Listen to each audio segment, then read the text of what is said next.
Nous lisons Psaume chapitre 17, à partir du verset 1. Éternel, écoute la droiture, sois attentif à mes cris, prête l'oreille à ma prière, faite avec des lèvres sans tromperie.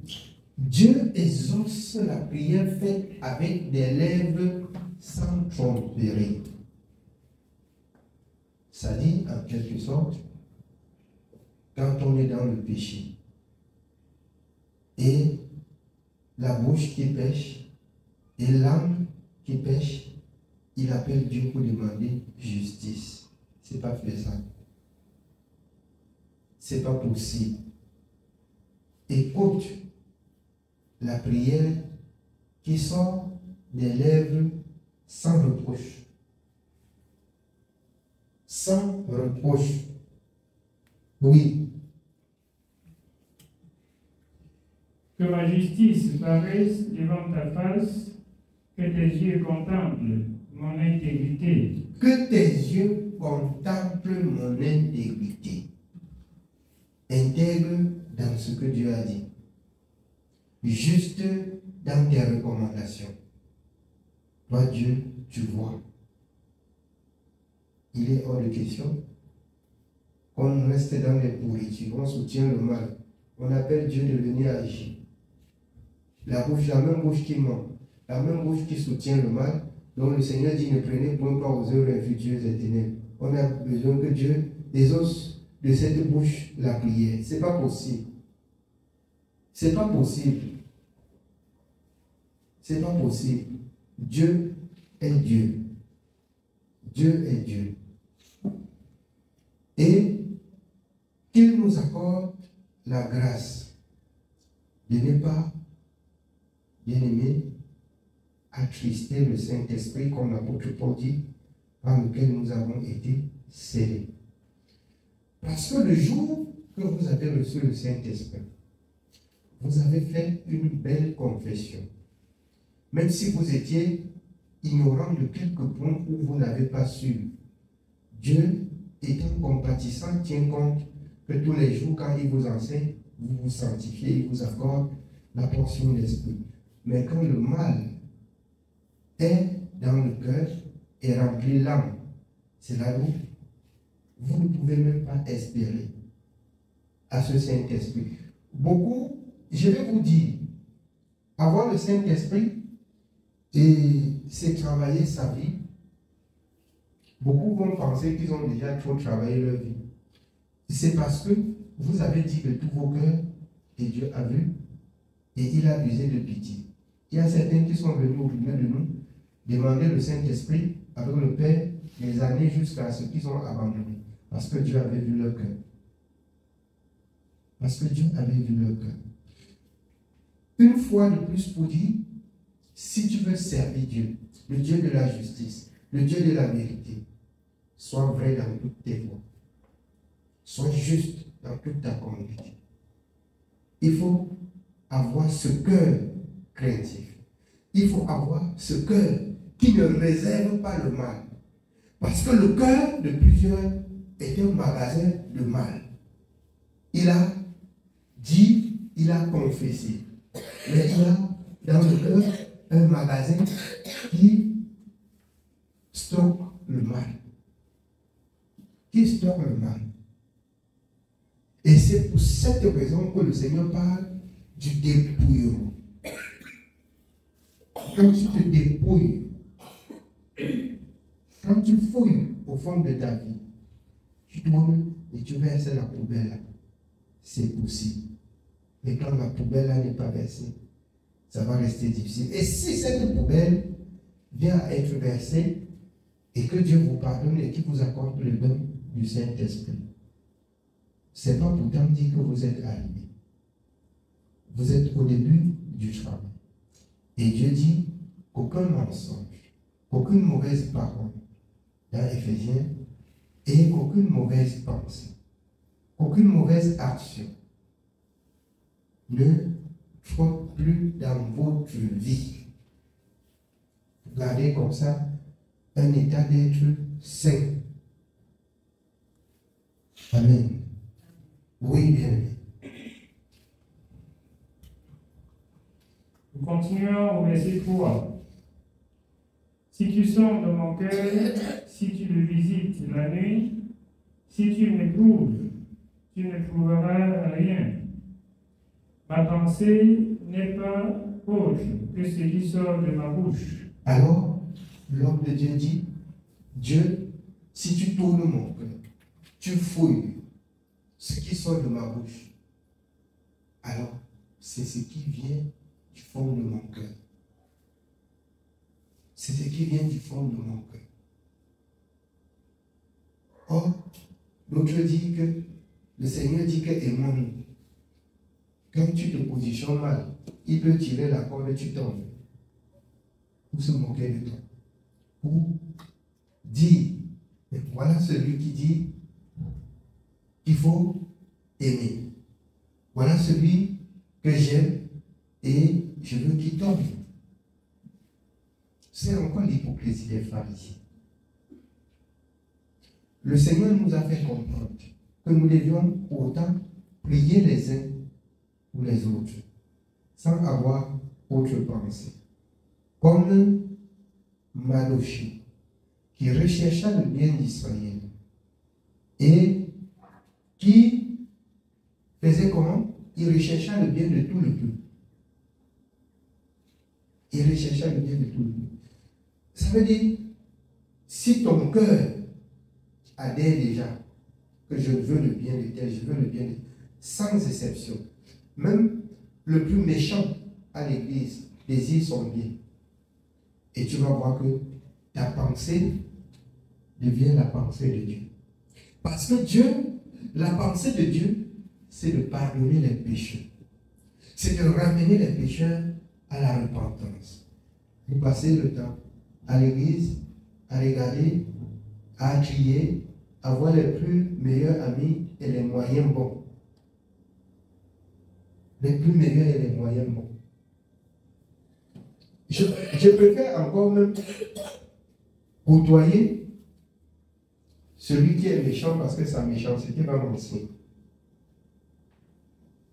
que de côtoyer l'hypocrite. Je préfère, entre l'hypocrisie et le méchant, je préfère côtoyer celui qui est méchant sans être hypocrite. Parce que, comment je parle du méchant et de l'hypocrisie? C'est quelqu'un qui est là. Il ne parle pas pour ton bien, mais il ne cache pas. Celui qui est hypocrite, il cache. Il cache. Quand tu le touches, comment c'est bien. Voilà l'hypocrisie. Mais celui qui est méchant, il te dit qu'arrive là-bas, tu tombes. Mais quand tu marches maintenant, tu sais que quelqu'un a creusé le trou devant. C'est pas ça? Amen. Tu sais que quelqu'un a creusé le trou devant. Comme il a dit que tu tombes là, tu marches avec prudence. Par contre, l'autre te dit, oh, que le Seigneur te garde. Il connaît la route que tu vas passer, il creuse le trou là. Hypocrisie. C'est ça l'hypocrisie. Oui. Oui, bien aimé, on continue. Nous continuons au verset 4. À la vue des actions des hommes fidèles à la parole de tes lèvres, je me tiens en garde contre la voix des violents. Je me tiens en garde contre la voix des violents. Je suis prudent. C'est ce que nous écoutons chaque jour. Quand quelqu'un est violent, comme je disais, tu marches prudemment. Tu marches avec un fou, tu marches avec réserve. Il peut dégainer, il porte la machette. Tu as laissé la distance, tu peux décaler. C'est pas ça. Mais celui qui est hypocrite, il marche et il arrange ton avis. Il a le couteau sur lui. Il attend seulement de tu vois quelqu'un derrière et devant et il te met sur le dos. Pourquoi on ne sait pas que c'est lui? Pourquoi on ne sait pas que c'est lui? Non. Il y en a encore de telles personnes même à l'église de telles pensées, vous allez dire, il parle encore comme ça, comme quand nos pensées ne sont pas vraies, droites, c'est ça l'incrédulité. C'est ça la méchanceté. Après avoir reçu tout ce que Dieu nous a enseigné, nous ne devions plus, en ce jour, parler d'autre chose que de louer et de témoigner. De préparer le terrain pour ceux qui sont dehors pour venir entrer. Amen. Oui, bien aimé. Nous sommes au verset 5. Mes pas sont fermes dans tes sentiers, mes pieds ne chancellent point. Voilà quelqu'un qui dit à Dieu, mes pas sont fermes, je ne chancelle pas, je ne doute pas, j'ai fait ce que tu as dit. J'ai fait ce que Dieu a dit. Je ne doute pas, je ne chevauche pas, je ne pars pas, je ne promène pas des regards inquiets, je ne pars pas ça et là. Pour que Dieu laisse mes ennemis m'envahir. Non, il va me délivrer de mes ennemis. Je veille sur la parole de Dieu pour mettre en pratique. Dieu ainsi veille sur toi. Oui, bien. Je t'invoque, car tu m'exauces, ô Dieu. Incline vers moi ton oreille, écoute ma parole. Signale ta bonté, toi qui sauves ceux qui cherchent un refuge, et qui, par ta droite, les délivre de leurs adversaires. Garde-moi comme la prunelle de l'œil.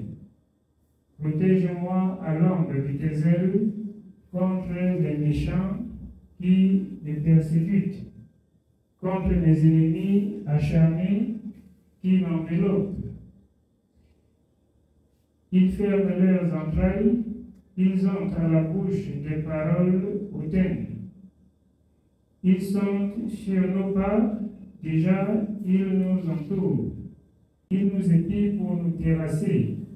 On dirait un lion avide de déchirer, un lionceau aux aguets dans son repère. Lève-toi, Éternel, marche à sa rencontre, renverse-le. Délivre-moi du méchant par ton glaive. Délivre-moi des hommes par ta main, Éternel, des hommes de ce monde. Leur part est dans la vie, et tu remplis leur ventre de tes biens. Leurs enfants sont rassasiés, et ils laissent leur superflu à leurs petits-enfants. Pour moi, dans mon innocence, je verrai ta face.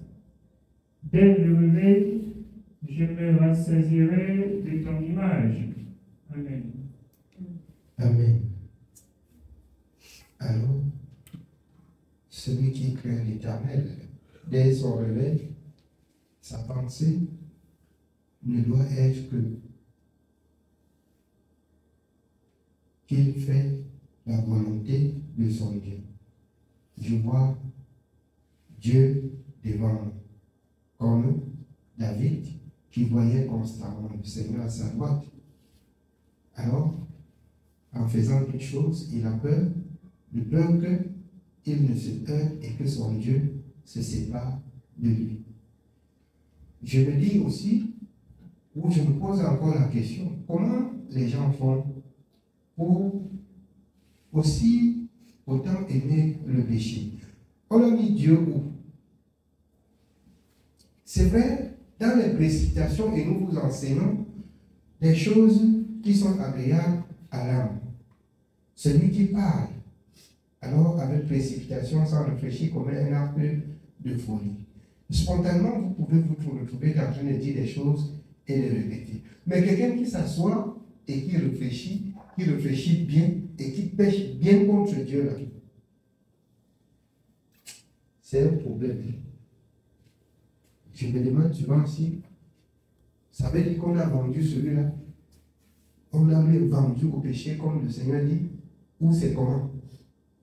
Mais donc la crainte a disparu dans le cœur subitement. La crainte s'est effacée du cœur. On ne se souvient plus que David dit que je voyais constamment l'Éternel en m'adorer. On ne se souvient pas que Dieu est là. Donc Dieu est invisible. Celui qui a conduit le peuple partant de l'Égypte, alors qu'il parlait à Moïse, sans que Moïse ne le voie. Pour démontrer sa puissance, je suis avec vous tous les jours jusqu'à la fin des temps. Et partout, quiconque l'invoquera. Alors, avec droiture et justice, sera sauvé. Et tous ceux qui l'invoquent, comment quelqu'un peut invoquer sans croire en lui? Comment si quelqu'un croit en lui, il ne marche pas selon sa parole? Jésus, si quelqu'un m'aime, il gardera ma parole. On ne peut pas garder la parole de Dieu et pécher contre Dieu. Et je nous exhorte, rachetons le temps, les jours sont mauvaises. Plus le temps passe, plus le monde est envahi du mal. Que le Seigneur nous bénisse. Amen.